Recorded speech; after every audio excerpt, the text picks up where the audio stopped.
harga hari ni satu dinar berharga RM2,171. Kita rasa mahal. Okey, nak beli secara cash untuk satu dinar. Berat dia 4.25 gram. Tapi kita boleh menabung dekat sini. Buka akaun Masgap dan kita mula menabung minimum dekat sini RM100. Maksimum unlimit kita boleh simpan dekat sini tanpa charge upah. Okey, syarikat tak mengenakan charge upah pun kita simpan dalam ni. Sementara syarikat tidak bagi tak kenakan charge upah dekat sini. Kita boleh menabung, okey, seberapa banyak yang kita suka dekat sini. Dan kita boleh buat keluar item fizikal yang kita sukalah. Item fizikal, banyak lagi item fizikal kat sini kalau kita tengok.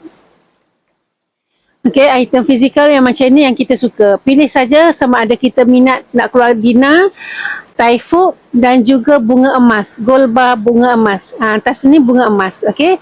Nama dia bunga emas, tapi dia nampaklah pattern bunga emas dia tu nampaklah bunga, dia panggil bunga emas.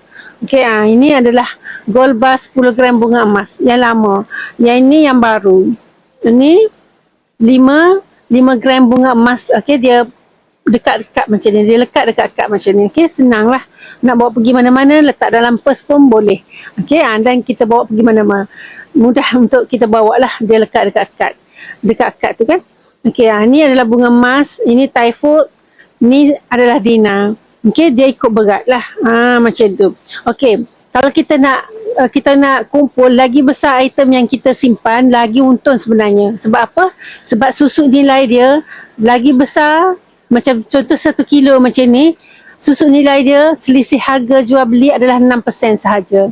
Okey, bila 250 gram pun 6%. Bila dia turun makin kecil, susuk nilai dia sehingga 9%. Tak lebih daripada 9%. Emas public gold, gold bar dan dinar tak lebih daripada 9%. Okey.